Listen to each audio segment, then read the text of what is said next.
Hello, আসসালামু আলাইকুম সবাইকে। আশা করি সবাই ভালো আছেন। আলহামদুলিল্লাহ আমিও ভালো আছি। তো আমি আজকে যেটা রান্না করলাম ওটা তো দেখেই ফেললেন, কি অবশ্যই বুঝতে পারেননি। তো এটা হচ্ছে চাউল।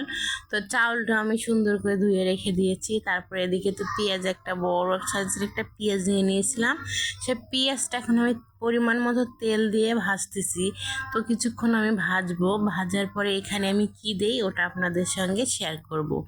তো জানি না কে এভাবে আমার মতো একদিন তৈরি করে খেয়েছেন নাকি খান নাই।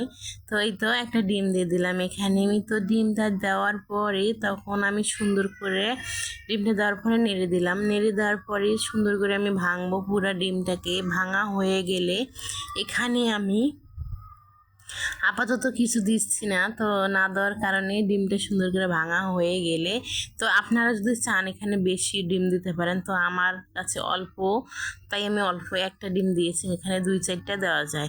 তার ভিতর চাউল, 1 পট চাউল নিয়েছি আমি এখানে। তারপরে এখানে গোটা কয়েকটা মশলা দিয়ে দিয়েছি। মানে পোলাওয়ে যা যা মশলা আপনারা ব্যবহার করেন ওটা দিলেই হবে। তো তারপরে তো এই তো হয়ে গেল আমার দেওয়া সব চাউল। এখন আমি সুন্দর করে ভেজে নেব চাউলটাকে। কিন্তু লবণ তো দিতে ভুলে গিয়েছিলাম, তাই লবণটাও আজকে দিয়ে দিলাম। আর যেটা দেইনি সেটা হচ্ছে আদা রসুন বাটা। আমি আজকে দিইনি, ওটা ছাড়াই আজকে এটা তৈরি করব।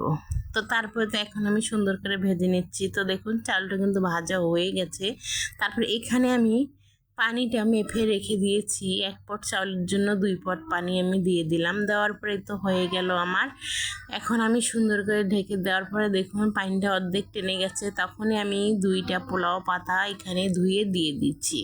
দিয়ে দেওয়ার পরে এখন আমি সুন্দর করে নেড়ে দেবো। নেড়ে দেওয়ার পরই চাউলটা কিন্তু মানে বেশি অর্ধেক পরিমাণ হয়ে গেছে। এখন আমি চুলার ঝালটা ডিম করে ঢাকা দিয়ে রেখে দেব কিছুক্ষণের জন্য, যেমন 10 থেকে 15 মিনিট। অনেক আস্তে ছিল আমার জালটা। তারপরে তো চাউলটা আমি সুন্দর করে ভাতটাকে সব দিক দিয়ে একসঙ্গে গোটায়া রেখে দিয়েছিলাম তাই ফোটার জন্য। তারপর তো মনে করেন ফুটে গেছে। এখন আমি একবার নেড়ে আপনাদেরকে দেখিয়ে দেবো কেমন করে আমার ভাতটা ফুটে গেল। তো এই তো এখন আমি দেখুন এখানে কিন্তু এখন লাস্ট পরিমাণের রান্না, এখন শেষ আমার রান্নাটা। এখন আমি দেখিয়ে দিচ্ছি, দেখুন অনেক সুন্দর ঝরঝরা টাইপেরই হয়ে গেছে। তো একটু ঠান্ডা হলে আরও ঝরঝরা টাইপের হয়ে যাবে। তো আমার কিন্তু রান্নাটা প্রায় শেষ। এখন আমি কিছুক্ষণ নেড়ে একটু ঠান্ডা করে প্লেটে বেড়ে দেখে দেবো। তো এটা কিন্তু আপনারা মাংস কিংবা ফ্রাই দিয়েও খেতে পারবেন। তো আমি আজকে এগুলোতে কিচ্ছুই দেব না ওদেরকে, শুধু একটু সালাদ দেব। তো মাঝে মাঝে গোস মাছ ছাড়াও এরকম অল্প কিছু রান্নাও করা যায়। আল্লাহ হাফেজ সবাইকে।